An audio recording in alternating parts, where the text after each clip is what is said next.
This is the new TC Pride Podcast, episode 110, on location at LUSH for reflections on the early 2000s of Twin Cities Pride.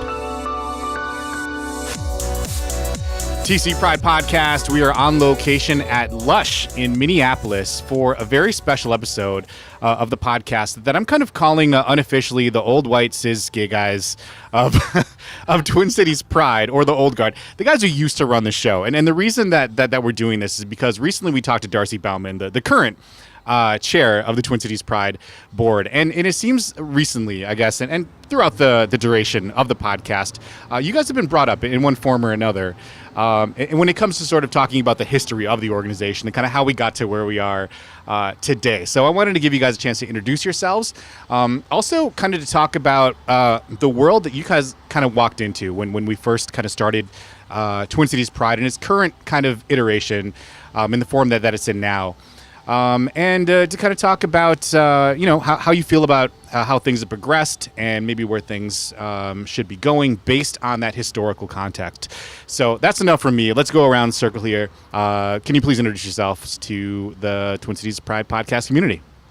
Sure. My name is Bill Nienaber, and I was on the Pride Board for 13 years, starting in the fall of 1998. I served as Public Relations Director for 8 years, and then as its chair for a handful of years that David will probably remember the number better than I.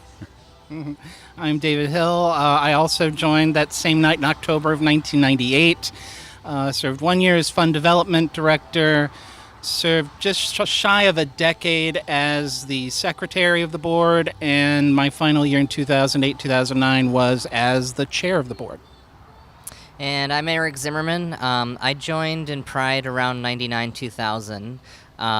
Bill introduced me to Pride, and we were workmates, and so we worked during the day, talked about Pride during the day, and in our spare time we worked on Pride. I worked on a lot of technology as well as Bill, and he kind of got me into more of the main help desk, server side, all that stuff for technology for Pride. I'm currently still with Pride, and greatly reduced role, mainly because we've grown so much and we've got quite a few other hands now. So currently I just handle the technology, the setup for the computers and whatnot for the festival, and maintain some of the stuff in the office. So.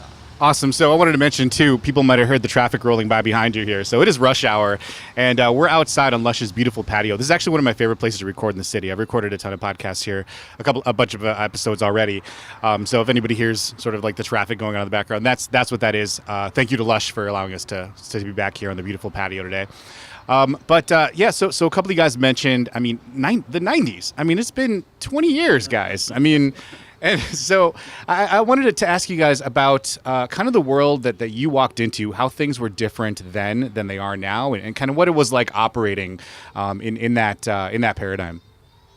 To start with me, I joined the board in part because at the time in 98, Pride had been experiencing some financial difficulties. They had just come off of a major loss.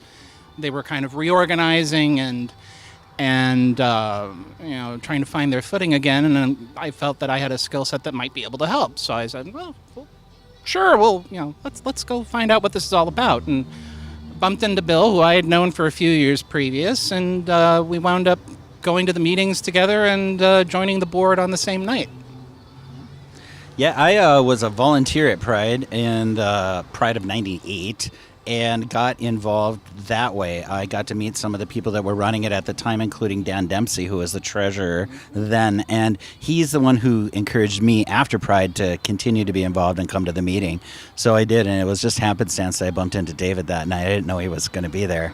And found myself getting signed up. I started out as the public relations director, and I knew nothing about public relations, although I knew I liked to get in front of cameras. That was kind of fun. So I went to some trainings. Pride sent me to some GLAAD, Gay and Lesbian Alliance Against Defamation trainings that they had done, and figured out from some of my coworkers at work. I worked at an ad agency that had a PR effort under it, and so I talked to some of my colleagues there and became somewhat of an amateur PR guy and kind of learned a little bit at a time. Yeah, and Eric, you said that that you and Bill met as workmates, right? So you guys used to talk about Pride on company time. So we won't say who that employer was, but they were kind of unofficially Pride's first corporate sponsor. Yes, actually, they inadvertently and then later on more blatantly donated computers to Pride. It was computers that were retired and about to be recycled, and we were able to revive them and use them for Pride for a year or two. And Yay, tech industry. exactly. And then later on, we approached management asking, would you be willing to donate some of your less old computers, some of the newer ones, and they were happy to oblige. And they also, I think that was it. I think it was just the computers and stuff. And then they did allow us to spend some of our company time working on the computers at the office at the ad agency. Yeah, and what was it like for you, kind of walking? You came along a couple years later. What was the world like that you were walking into at the time? So when I started, it was interesting because we're way different than we are now. We're just a board that meets at either a hotel or a community center or something like that, or a bar. The bar off of there was a bar off of Hennepin for quite a while that we went to. That's no longer there anymore. Kind of a motel room kind of bar. Quality Inn, I think is what. Yeah, if you guys know the Trax bar across from Menards in St. Paul, it looked a lot like that.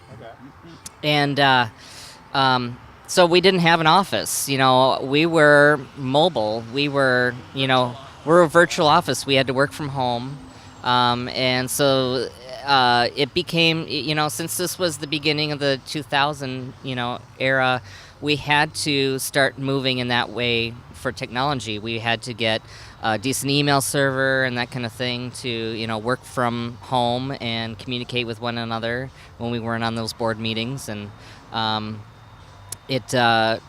saw lots of changes. I saw going from no office to having an office. I saw from no staff to having paid staff, to where we are now, where we have a mishmash of lots of different people, lots of different backgrounds. I'm really happy to see that we have a lot more inclusion and diversity now, and we've come a long ways. Yeah, and we talked about that with Darcy, how the board does have a different demographic makeup than it did back then. There was a lot of work done by you guys initially. I think, Eric, you just alluded to some of the technological stuff that's still in place today.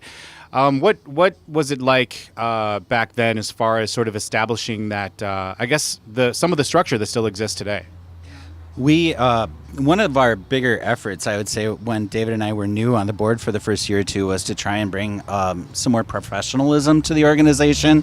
And I don't say that in any way to cast aspersion on those who were running it up to that point, because it was an organically growing group that began very informally. And so we brought certain skill sets to the table and wanted to kind of formalize some of the things that we did and just bring more professionalism to it, whether it be branding ourselves and the way we present ourselves to the public, who we have talking to the public, and things like that. So we spent a good deal of effort on some things like that. And then eventually a fairly large reorganization that David and I both worked on, but it was really more him than me, I would say, where we created this structure where we had not just our board members, but a team of volunteer staff that was part of us all year round that we called coordinators. And each coordinator was attached to one of the directors on the board, so they formed like a little department.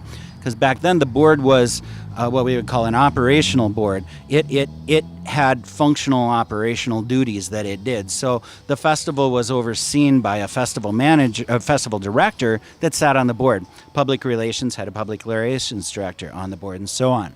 And so those people needed help to do that, and we wanted to create an official way for people to be part of it and to expand the opportunity for people to get involved by giving them a title and giving them an email address and all of that, so that they had some cred when they went and talked to, whether it be vendors or just the community.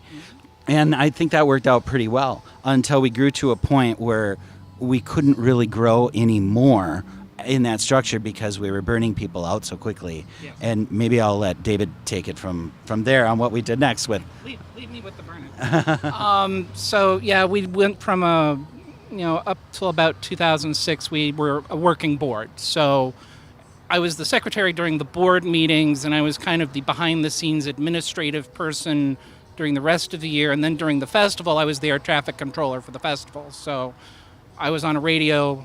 Office manager.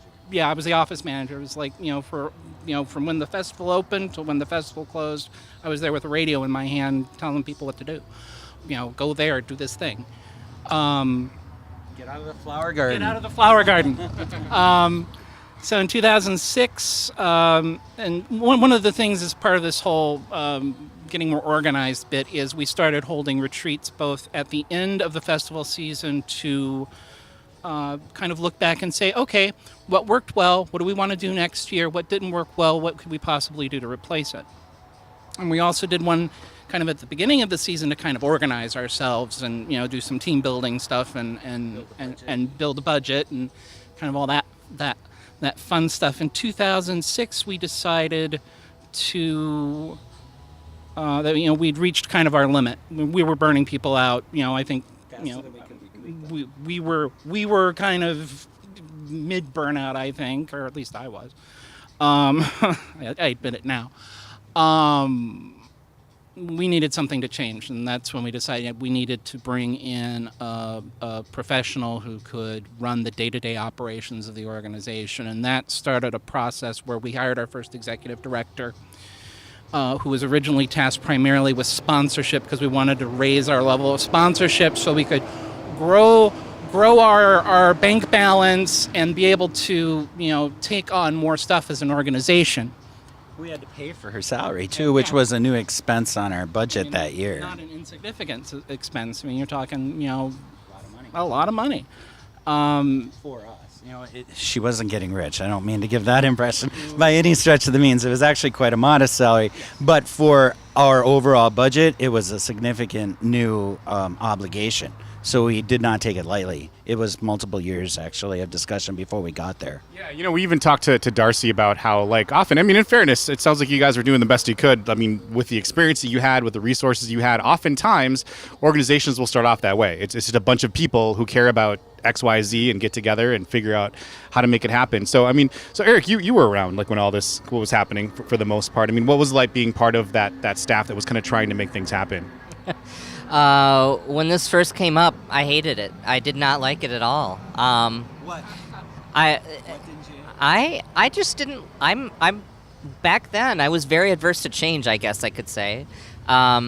Which is often a challenge with organizations. It really is, and you get used to the way things are. But then I did also understand that we did need to grow and we did need to change, and we needed a mechanism for that. And so, because my first thought is, well, how in the world, we're a volunteer organization, nonprofit. What we make goes into paying our bills for what we did and what we can do next year. How in the world are we going to pay a salary for an executive director? I just didn't understand. And then later on, after we got an executive director, we were moving into switching from a working board into a board and a working staff. And that took a lot of getting used to yet again. And so, what I thought about it is, I think I'll just go ahead and just see how things turn out. Yeah, what's really cool is that you kind of represent kind of the person in an organization that's been around for a long time and maybe at first was kind of hesitant to some of the change and progress that's being made in the organization, but you stuck it out and you were able to see the positive changes that came of those ideas and of that initiative at the time. And in hindsight, I can't imagine doing it any other way. There is no way to continually grow and make an organization successful unless you're willing to accept new ideas and kick them around a bit, see if they're going to work. And Eric's point of view on all of that, he wasn't the only one that felt that way. No, back in those days. This was highly controversial among our board and our larger team, because while we were kind of burning each other out at an insane rate, we were pretty tight, and we knew most of the people had been around for quite a while, and this in some ways to some people represented a division where the board took on a different kind of role that wasn't so operational. And I think, and Eric, I don't want to put words into your mouth, but your and my friendship is a good example of that, because I was a board member and you were staff, and that this change, I was concerned, would kind of have a negative effect on our friendship in a way that we wouldn't be as close because we wouldn't be working together as much. But I don't think it worked out that way. It certainly didn't. What I appreciated about that is I had a window into the other side. I was able to talk, yeah, exactly, through you, because I was able to talk to you and get your thoughts about it, and vice versa. You were able to hear the concerns of staff and that kind of stuff. So it did put myself at ease for a lot of that, and helped me realize, well, I'll just wait and see what happens. Yeah, so we've also talked on the podcast about just the subtle differences between like a working board and a governing board, et cetera, et cetera. Before we started recording here, you were talking about how so oftentimes with the working board, like you've got people that are wearing multiple hats and having to fulfill multiple roles and kind of whatever the organization needs at the time.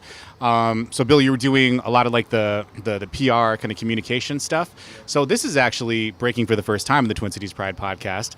So if people like listen closely at the beginning of every episode, I say this is the new Twin Cities Pride podcast, and there's actually a specific reason for that. Well, actually, for a while it was because it was like it was new. Now there's over 100 episodes, but there's actually another reason. And what I found out talking to you, Bill, at one point is that there was actually an old TC Pride podcast at one point.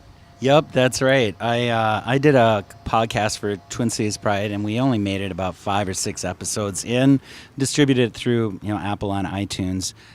I can't remember what year that was. I don't know, David, if you remember. I remember it was the year we did the volunteer party out at Nora's, because I set up with my recorder out there. And Nora's restaurant has been long gone. Now it was over by Lake Birimakasca on Lake Street. So for people listening to Bill, so Bill is referring to David's like capacity to remember like details like crazy, right? So. Say that was 2000? 2000-ish. What I remember from it was relatively new. Podcasts were something that I believe Apple started, and it was relatively new then, and so then we kind of wanted to jump on the bandwagon for that. It was a little later than 2000 because Apple came out with the iPod in 2001, and the iPod podcasting was a few years later, so it was probably more like 3 or 4. But still, I had gotten a fancy microphone for my birthday and wanted to put it to use. And that's why I wanted it, because everybody's doing these podcasts and it's a cool and hip thing to do. And it's like, we should be on the forefront of this because we want to project, a youthful, forward-thinking organization. And so it's much like whatever the hot technology of the day is whenever, Well, two people should also know about Bill. You're fairly techie and geeky, and right. So yeah, this was back when like podcasting, RSS feeds, all that stuff was just kind of getting some traction. Yeah, exactly. And we did some RSS feeds on our website too. And that was mostly my efforts at the time, but I was doing all of that along with our general PR work until we got a new position created to handle advertising. I took care of all of our advertising as well. And the Pride Guide production, I oversaw that, whether it was either an in-house project or done through an external vendor. I was the one project managing it. So it was a lot of hats. And then, if we were short a board member in one position or another, which invariably seemed to be always, then those duties were added on because we all had to kind of share the load. You also mentioned the Pride Guide, which so this year, as long as I've been around, this is my first Pride Guide that I've ever seen. But there was actually another in magazine form. In magazine form, right? So there was actually another Pride Guide at some point, and I understand you had some of the details on that. Oh yeah, Capital City Pride. Yeah, they. So this was a whole separate Pride organization at the time? Pride organization. They formed in the late 90s, and by the time Bill and I came on the board, we were committed to helping them out. They had found themselves in financial straits, and I as fund development director and you as PR, we put together this thing where we held an event at Club Metro, which was a community bar that was in St. Paul back in the day. They're no longer there, unfortunately. They, was one of the biggest fundraisers we'd ever put together at that time. Channel 9 came out and covered it, and at the end of the day, though, they decided to go with a model where they hired out a lot of their operations, so they were spending a lot more money than they had, even with our help, and so they eventually folded. As part of that, they had gone to the Secretary of State's office and filed the trademark paperwork for the term Pride Guide. Keep in mind, we'd been producing a Pride Guide for several years before that, so why they would have done that, I don't know. But they opted to give that trademark to a particular local publication as part of settling up their debts. I guess it was in lieu of cash, which led to some legal trouble. A touch of controversy, I guess. It's a touch of controversy in the community, and it was eventually settled out of court, and we retained that trademark. But it was hard fought. There were a lot of hard feelings on both sides of the conflict, and even within even within the Pride board, there were people with varying opinions. But after that happened, we basically found ourselves in the position where we had to produce it ourselves just to protect the intellectual property. There wasn't another publisher that would take on its production. So it was either us or nobody. So that's when Bill started putting together a team to produce the first Pride-produced Pride Guide. That was in 2001 was the first year we produced it in-house, and it largely occurred in my basement. Yeah, so literally in-house, as in your house. Is in my house, right. 2001, the theme was a Pride Odyssey. I know, it's laughable today, but it seemed smart at the time. We did some great branding with it. Anyway, so I hired, on behalf of Pride, an art director and a production artist, a copy editor, a team of 4 copywriters, and we assigned them editorial pieces. We did one on the history of Pride. We did a bunch of other pieces that were current for that time. And we produced a 100 and some odd page glossy full color magazine that was perfect bound, 35,000 copies, way better than anything that our contracted out partners had done the years before. And it was pretty impressive, but we did lose our shirts on it. Yeah, I understand it was a highly profitable endeavor. Yeah, right. We lost a good chunk of money on it, but we did consider it an investment at the time because it did serve a good public service to have all of that content out there, and our budget accounted for it. So the loss didn't create a crisis. It was an expense that we were willing to incur going into it. And each year we did it, we performed better financially until about the time when we stopped doing it was pretty much break-even territory. But, We were getting good at it. We decided, it was one of those things that it was burning us out. The team was changing, and the new team that was coming in wanted to do something a little different, and that's great. I don't think people understand the demands. Even though it's just once a year, putting together those Pride Guides was basically a 6 to 9 month effort. As far as contacting your advertisers, there's the whole getting the sponsors on board. There's getting getting the ads from the advertisers in a timely fashion and where they're going to go in the book. And you got to get some content in there because it's not all about the advertising. And the festival teams got to put together their stuff for the book, and the parade has to do theirs, and it's And the art director that I hired was one of my colleagues from the ad agency, who turned out to be quite the perfectionist, which is awesome. But that meant that there were a lot of all-nighters as the deadline to go to print approached. I still have the circles under my eyes to prove it. So you mentioned how much work it is to put together something like this. So this would be a great time to shout out the guys at the Growler and the Dabbler who do the Pride Guide now. So thank you to them, of course. So they did a great job. Bill and I went to the picnic this year. That was the first time we had seen it. and we were both just like, "Oh, look, they're doing it again! Yes!" I was so happy to see that. It was awesome. You know, for being a former Pride board member, it was a moment of pride, I think, for both of us to see that, and it's just like, oh, great, they're picking up the baton again and running with it, and I was very glad to see that. Yeah, what's it like for you, Eric, to see this stuff sort of reinvigorated? As being involved with the organization now, like what's it like for you to see sort of those seeds that were planted kind of coming to fruition and doing great work in the community now? Well, I was really happy to see that we actually had an actual book this year, a magazine for the Pride Guide. It brought back memories from when we used to have that, and while we winged it a few years to do some sort of guide or map. We did the fold-up ones with the the hard covers on the outside that kind of folded up like the Z card. Yeah, that was pretty neat. And we did various things to get by through the years, but then we were able to kind of get things aligned in the right way. We didn't necessarily need to use internal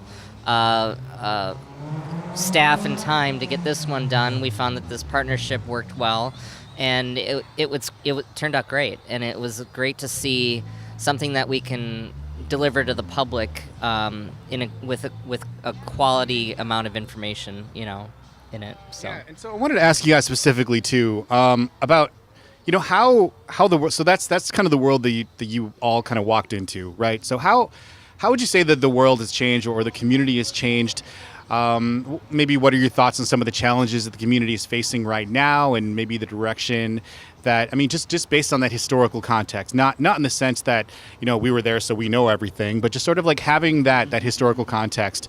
What do you think maybe are some of the solutions to some of the problems that might exist in the community right now, or just in general, some of the ways the community has changed? I put my hand up because I'd like to start with this one. Being with Pride for so long, and what I've seen throughout the years is, I think it might be time for me to step down within a few years as well. And that's the point of all this is we've had I think it's been about 18 years since I've been involved in Pride, and throughout that time we've had so many wonderful people step in and volunteer and put in their hard work and time to this organization. And we still need that. The best way we can grow and become a great organization is to have those volunteers. We need those volunteers. We need new ideas, and new passion. Not that all of the old ideas were necessarily terrible. Not at all. We Sometimes they need a fresh coat of paint and a new take on them. They might be the same core values, but new ways to put them into action.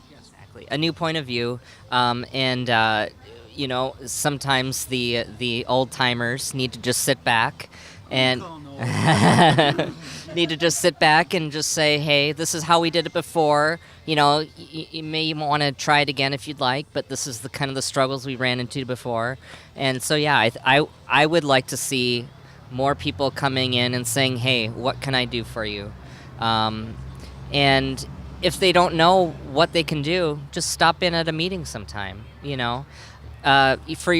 Most of our staff and volunteers and board, we all have professional jobs in a professional life where this is what we do. I do IT as a profession, and then I bring that skill set to Pride, and so as a volunteer. And so that is something that you can do as well if you're willing to volunteer and spend some time. And Bill, you said you brought a lot of your skills in as well. Yeah, absolutely. Eric and I both worked at the same company in the IT department there, and so I brought a lot of that to Pride. I'm a software developer by trade today, and I actually got my teeth cut in software development working on a volunteer project for Twin Cities Pride that ultimately led to my career. So I really have Pride to thank for pretty much everything. But I wanted to echo what Eric said about the volunteers, that this is truly a volunteer-based organization and that it survives or dies on the strength of its volunteers. It has always been the case. And one of the biggest challenges with keeping an organization like this sustained over the long term, one of our biggest challenges during the time that we sat on the board was recruiting new board and staff members to take the place of those who were ready to step down. And it was a constant effort that never felt like we could quite succeed entirely at it. And that is the one thing that makes it so much harder to keep these things going. So for anybody out there, if you're looking for a way to get involved in something, this is a great opportunity. Twin Cities Pride had such a fantastic impact on my life. I wouldn't be the person I am today if not for all of those years. Friends that have lasted a lifetime. In fact, I'm getting married this fall, and David here is going to be my best man. So, yeah, and if it wouldn't have been for our time together at Pride, we probably wouldn't have been very close at all, So, you never know who you're going to meet. You might be the person you spend the rest of your life with, or it could be your new best friend, or just a whole new circle of friends. Yeah, I'm not sure what I can add to that. I mean, as far as, kind of your original question, as far as, what the board is facing now as opposed to what we were facing, back in the Stone Age. I jest. I look at the issues that face the community and face the board as part of the community, and I know they've taken some heat and some flack for some of the decisions that they've made, but it's just like at the end of the day, they're coming at it with a good heart, and they're making the best decisions they can in the moment. And yeah, there are going to be mistakes made. We were not perfect in our time. I think we stepped our toes more than once, sometimes very, very publicly. And the best way to, make the change you want is to get involved. Yeah. I forget who it was that said it, but it's very true. The world is run by those who show up. And if you want to make Pride be something different or better in whatever you think that might be, then get involved. The person who complains at home alone or to his friends and doesn't do anything is probably going to stay frustrated.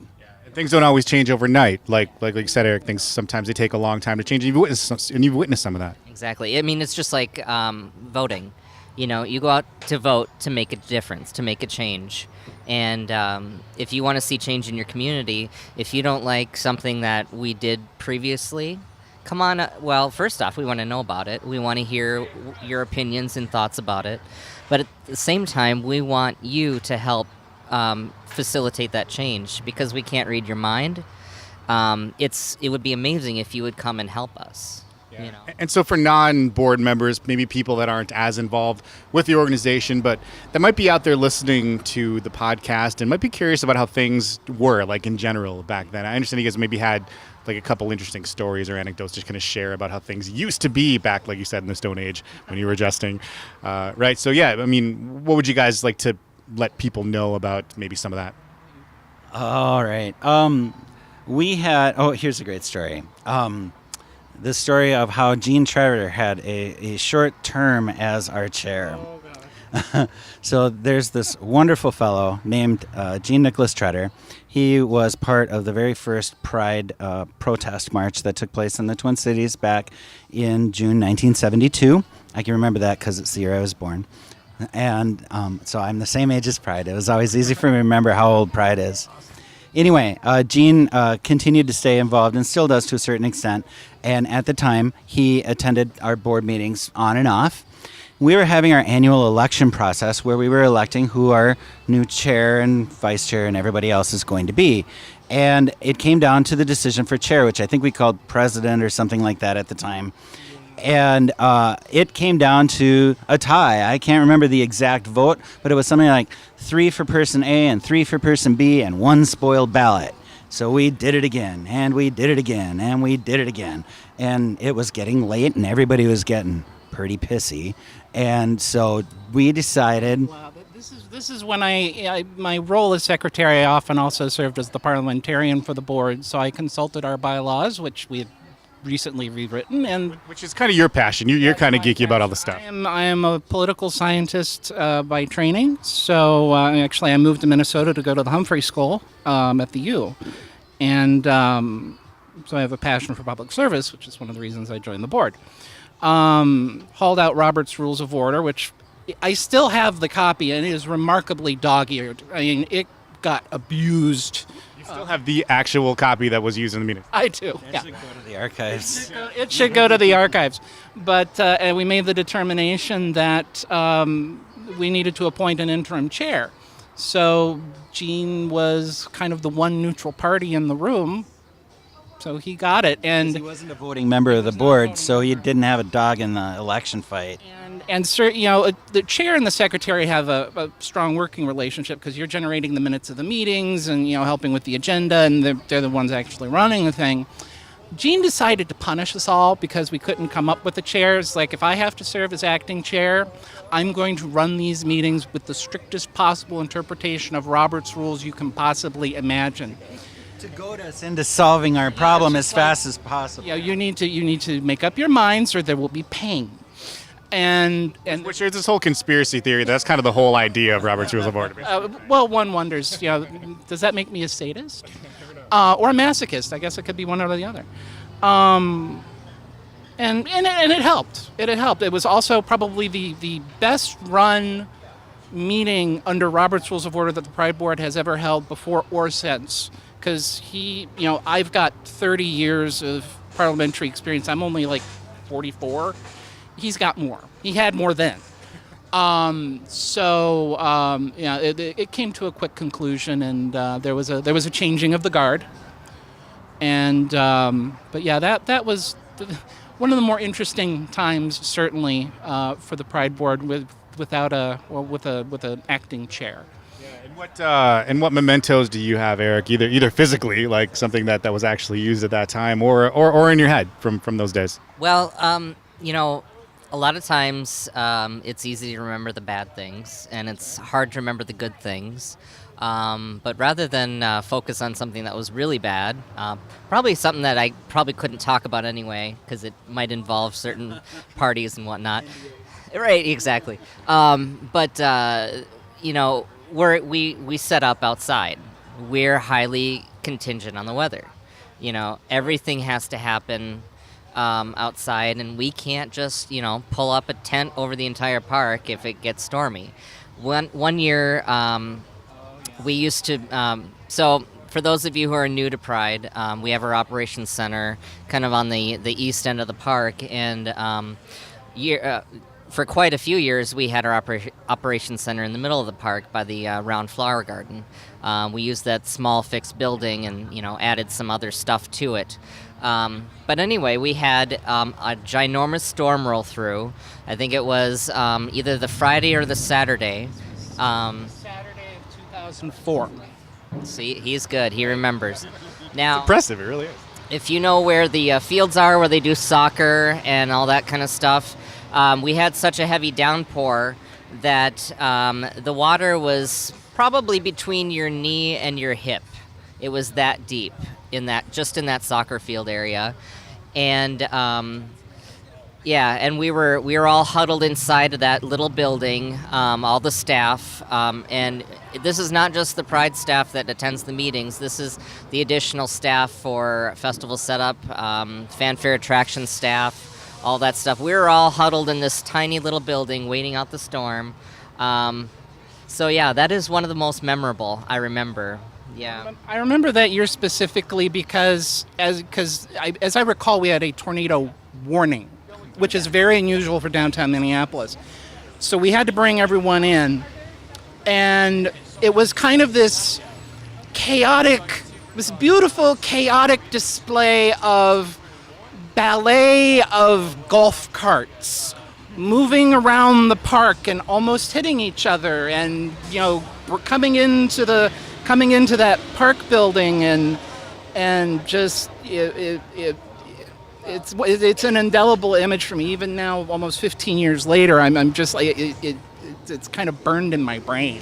Well, and half of them have canopies and the other half don't, and so the ones that didn't, they're scrambling to try and get out of the rain, and yeah, it was chaos. Yeah. So Eric said, it's often more fun to, like, you don't want to sit and remember all of the bad times, but you mentioned, Bill, that, like, some of the friends you made, that friendship, that camaraderie, that brotherhood or sisterhood, what have you, is often formed, like, around shared adversity, right? And so, like, there were certainly some challenges that you guys had along the way, and not to dwell too long on some of the bad things, but maybe what would come to mind is like maybe a couple of those points in the history of the organization that you were involved. I got one. What year was it that we did the kissing ads, David? That's exactly what I was. That was also 2004. 2004. Okay, so yeah, that was a year from hell. 2004, our theme was Dreaming Out Loud. And our ad featured the image of two men in a fairly platonic kiss. And one of our sponsors for the block party that year, for which we had hired Sandra Bernhard and the Psychedelic Furs, and the sponsor was the Star Tribune, and that's most of our marketing plan for the block party was centered around the ads we got with their sponsorship, and for the festival too. But the block party was an expensive undertaking. The Pride doesn't do a block party anymore, and this is largely the story of why. And so the Star Tribune rejected our ad as not meeting their standards because it showed men kissing. Now, this is 2004, so times are different. We're different. And we decided, after having an emergency board meeting, that we were going to stick to our guns, and we were not going to submit new advertising, and we were going to say that this is proper and correct, and this is the image that we want to display, and it does not violate your standards, and you can please run our ad. And they said no, and we knew they would, and so we didn't get any of our ads run, and we took an absolute bloodbath financially on the block party because it was stormy. One of the tents blew over the fence and into Marquette Avenue during the setup, but we got it back.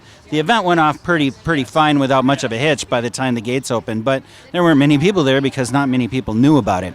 We didn't really have advertising mediums like Facebook then. I think Facebook existed, but it wasn't anything like it is today. It was MySpace back then. Yeah. So advertising was paid and through our own website, and that was about it, really. So that was a real tough one, but I'm proud of what we did. I'm proud that we chose to take a financial loss, an almost certain financial loss, by doing the right thing and not submitting to the discrimination that the Star Tribune wanted us to engage in. And eventually, we came to a good agreement. The next year, they were a sponsor. They took our ads, and they've been, as far as I'm aware, a good friend of Pride ever since. And that was the year we took between the advertising of the block party that year and the storm that we mentioned. It was a $100,000 loss, give or take. So 2005, I believe that year's theme was Liberation in Progress. It was a construction theme. Construction theme. So that was the year where the board really had to hunker down. It was just like, we were having to, work out arrangements with some of our vendors to make sure that the bills were getting paid and that we weren't going to fall too far behind. And we knuckled under. We got, worked with our sponsors, got some new sponsors. We got out of the block party business because we realized that the Saloon and the Eagle, and there may have been other parties back then, they do a fantastic job running their block parties, or whatever they call it. It may not be called a block party, but it's still a block party. And that we decided, philosophically, that Pride should do what Pride does best and that other people don't do. And that's the festival and the parade. And then the things that go along with directly supporting those things. And the picnic as well, because that was the thank you event to the community. And from the staff point of view, like what was maybe like one or two of the times that you remember as maybe a challenging moment in the organization's history since you've been involved? Every year there were challenges. Just as long as I've been involved, really. The last few years there's always challenges, right? Absolutely. And we were always trying to jumpstart a lot of technology features. I know. Wi-Fi in the park, that kind of thing. Which is sponsored now by Comcast, right? Thank you very much. Thank you, Comcast. And so I do remember one thing. I was working with Matt Shaw. He left Pride think about 5 years ago now. Moved to Dallas. He didn't leave Pride technically. He's still doing some clerical stuff for us, some managerial things. But I was working with him, and we wanted to make the stage kiosks, something better than a big A-frame sandwich board with a pre-printed thing that gets stuck to it that lets them see where they're going and that kind of thing. So we tried to do digital kiosks. And so we made a big enclosure for some TVs that were donated to us from Best Buy. Thank you, Best Buy. I wrote the software for it. Yep. I wrote the software for it. We built a little system to run on them and embedded some Mac Minis inside those kiosks. Yeah, and everything worked great. But again, with the challenges of being outdoors, what happened is everything got too hot. And so we were kind of like, okay, well, things are shutting down because there's, special protective things in the computer and the TV because it got too hot. It was sitting out in the sun. And so we're thinking, okay, well, let's put this in storage, and, when we start for next year, we'll think about some cooling for these kiosks. And after a while of, failed attempts and trying to, other things and that we were trying just didn't work. We're like, okay, well, is it worth putting the money and effort into this or just moving on to some other new technology? And we didn't necessarily find a replacement for that. And, maybe someday we'll have some fun digital kiosks again because we are in a newer modern era where that's a little easier now. But yeah, that was one of the main things I remember. But don't go knocking those sandwich boards. I mean, back when we started, we would have killed for those sandwich boards to put stuff up on. We didn't even have that. I made them in my garage. That was all in-house too then. Yeah. A lot of in-house stuff. And then we got them printed, these giant color print media on them. It was a big park map on one side, and on the flip side, it had the schedule for the stage that sandwich board was sitting in front of. And we printed them at work at the ad agency because we had the giant, large format there with permission. And then we just had to take them down and pay to have them laminated. And they were just wooden sandwich boards. They stapled them on there. It got the job done. But before we had those, there was nothing. So, it was better than that. But they weighed like 70 pounds apiece. They were really hard to move around. And these TV kiosks were even way heavier than that. We equipped them with the TV. All the enclosure were plywood and 2x4s. And That adds up in a hurry. And then, of course, we put in a little personal UPS inside it in case we lost power. It would run on that battery backup. So, yeah. Which are no good if the circuit breakers go and they shut off because of the heat. Exactly, yeah. Oh, and another thing is we used to have to get internet a really kind of funny old-fashioned way to the main building that we had for operations. Back in the day, the large building on I believe it's the east corner of the park, we were able to get DSL installed in there and we would just pay for a month. We had to run an Ethernet line from that building down to the other building, that smaller one. Actual physical line, you were saying? Yep, actual physical line. And so I was up in the trees for about 3 or 4 years we did this. Could have been longer. And basically we ran these lines through the trees where there wasn't trees. We ran it in the bushes along the pond. And I also had to use electric fence wire as guide wire to prevent the Ethernet cables from stretching and breaking for those long runs. And that allowed us to update our website from the park, which was huge, as there was no such thing as iPhones and stuff like that when we were doing this stuff. So we were able to make changes to our website while the festival was underway, which was a huge benefit to us. Also let us keep track of weather radar, because being an outdoor event, you kind of want to keep your eye on stuff, and it actually came in handy. Like, I think, did we have it in '04? I know we had it after '04, so it's just like every year after that storm we talked about, we always have the weather radar up on one monitor somewhere in operations to keep an eye on, is there something going to hit us? We need to, bring everyone in. Which at the time was like sci-fi, futuristic, cutting-edge technology, right? So, yeah. Well, and one other thing too is, do you guys all remember telephone booths, payphones? Telephone, yeah.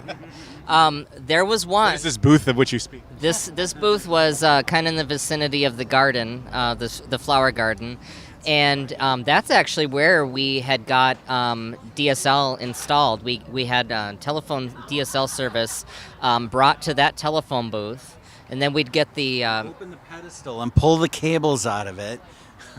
yeah, we'd get the telephone company to tell us what pair of wires we needed to hook up our DSL modem to. And, when that kind of thing was on the outs in the park, that's when I had to start running all that line from the main other building on the corner down to the middle. And there was something else pretty significant that happened under your guys' watch regarding the naming of the parade. Yes. As you might know, the parade is called the Ashley Rooks GLBT Pride Parade. Ashley Rooks was our parade director from some point in time. I don't know when she started until she passed away in 1999.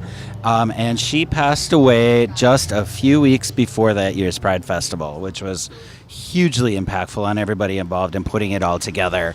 Ashley was a disabled transgendered woman, and she took our parade from being a ragtag group of a couple of units, marching their way down Hennepin Avenue into a fairly professionally run 300-unit parade that grew to be the largest parade of any kind in the city of Minneapolis, eclipsing by a significant margin the Aquatennials parades. And so we were super proud of her, and we missed her so much that shortly thereafter we made a proposal, and the board accepted it to permanently name the parade in her honor. Yeah, and actually, the parade's how I got started as a volunteer in '97. I seem to remember it was like 3 marshals and Ashley Rooks on her little tricycle. It wasn't so little, but it was red tricycles, kind of the Pee Wee Herman bike, kind of like that. The tassels on the handlebars. With tassels on the handlebars and the whole 9 yards. And actually, the year that she passed, that year's parade, we had actually gotten a sponsorship from Saturn at the time, and what we did to honor her as best we could was members of the board drove near the front of the parade, because all the Dykes on Bikes are always first. We were right behind them, and we were driving the cars in a missing man formation, which was the best that we could do to, with cars, to try and honor her memory. But she was trike in the parade too, as a riderless that was pulled, or someone on a trailer or something. Yes. So yeah, that was Ashley. God, I still miss her. She was a character and a half. And then another thing about the people that I've gotten to know through Twin Cities Pride is that most people are on the board because they're go-getters, and are involved with the staff because they're go-getters. They're involved in multiple facets of the community and multiple sub-communities of the community, and you guys are no different. Yep, that's definitely true.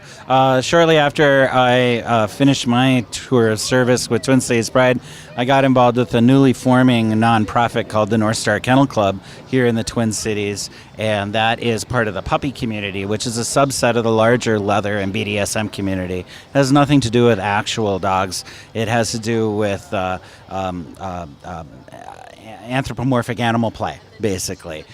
So we like to dress around like dogs, hop around on all fours, and relieve ourselves of some stress while chasing balls and rolling around and tumbling and acting like we're 4 years old. It's a lot of fun. So the North Star Kennel Club formed in 2014, and I helped organize that along with about 12 other people using my experience from Twin Cities Pride on, what is articles of incorporation and bylaws and stuff. I seem to recall you asked for some help from a certain former secretary of the Pride Board. Yeah.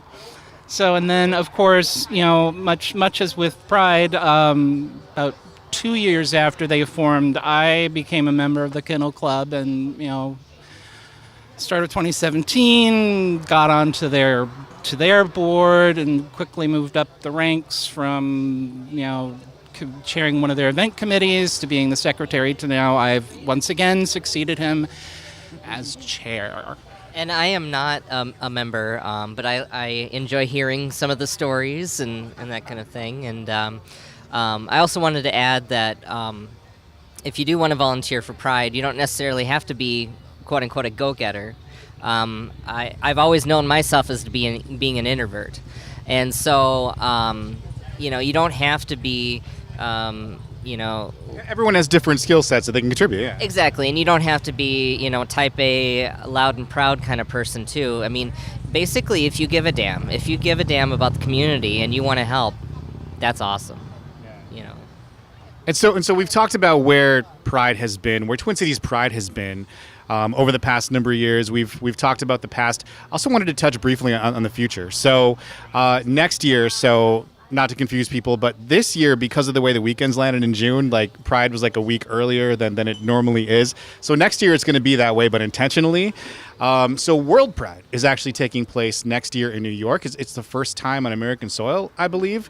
And that's put together by Interpride, which is, well, here, why don't you tell people about Interpride? Interpride is the international organization of Pride organizers. So like Twin Cities Pride was, I believe, a founding member of the organization, along with San Francisco, New York Heritage of Pride, who's putting on World Pride, and a couple of other organizations. Atlanta and Boston, thank you. Not so up on their history. It's been a while. It's okay, there's only so much room up there. It seems like you remember a lot, though. And actually part of my Pride career was with Interpride, so I was not only doing all of this stuff here locally, but starting from my first international conference with them in 1999 until 2004, I served as their parliamentarian. In 2004, they thought I had something and wound up becoming a vice president of operations for that organization for 4 years.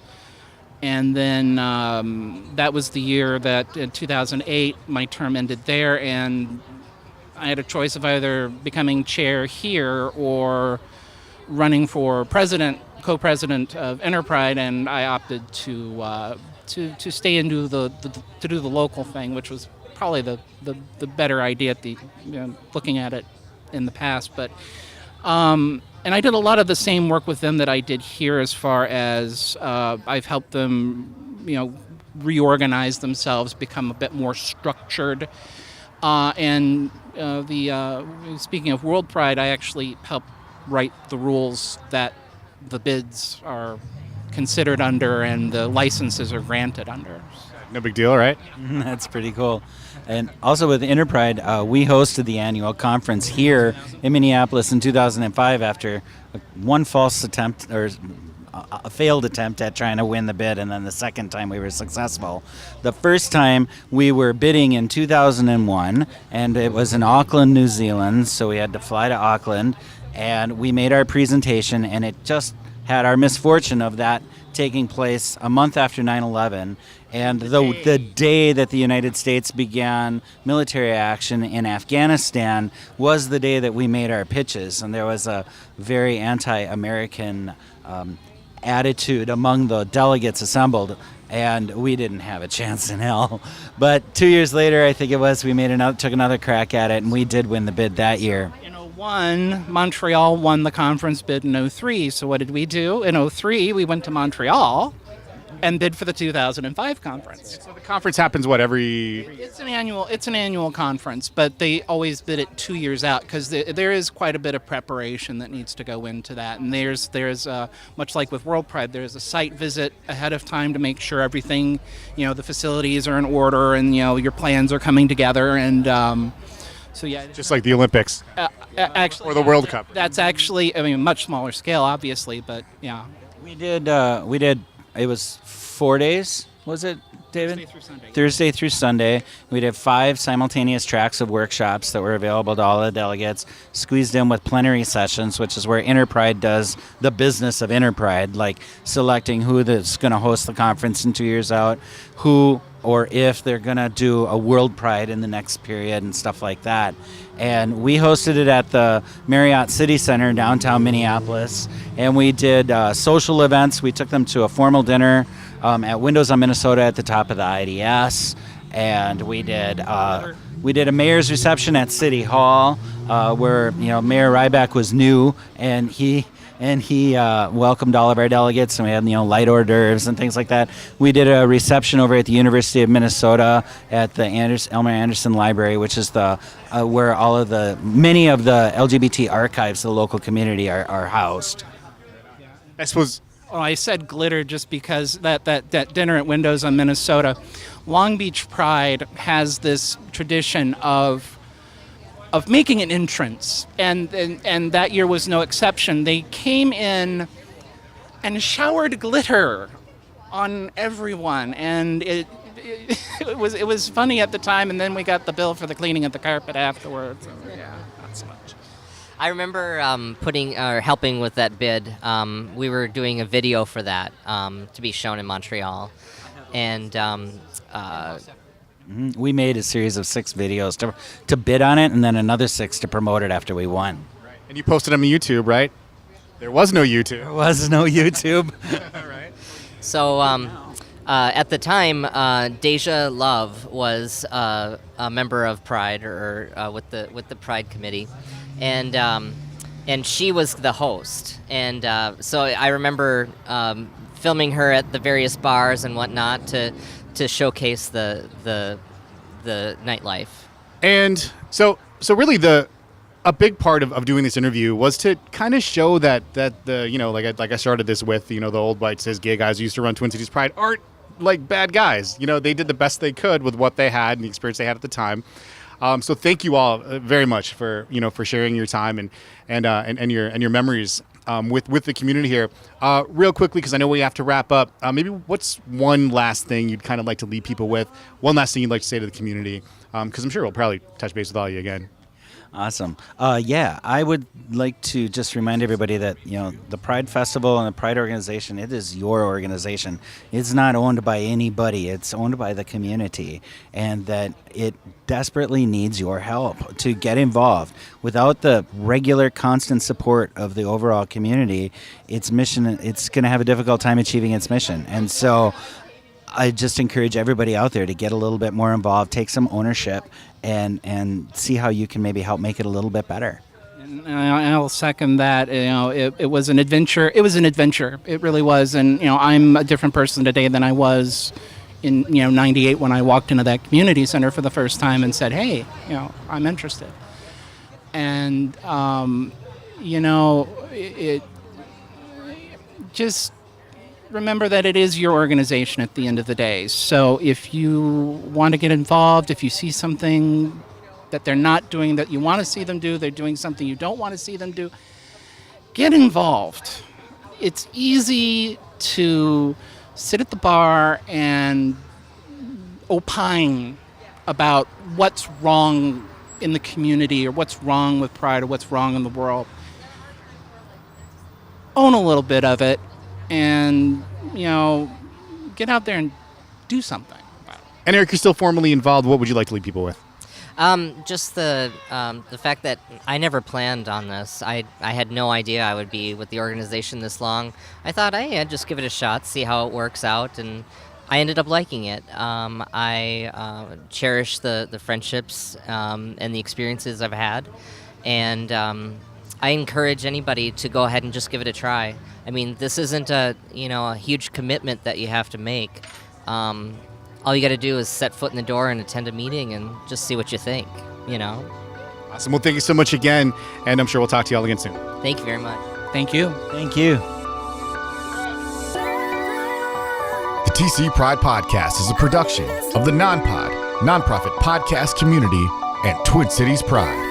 Subscribe now on iTunes, on Android, or by email at tcpridepodcast.org. Because we're in this together.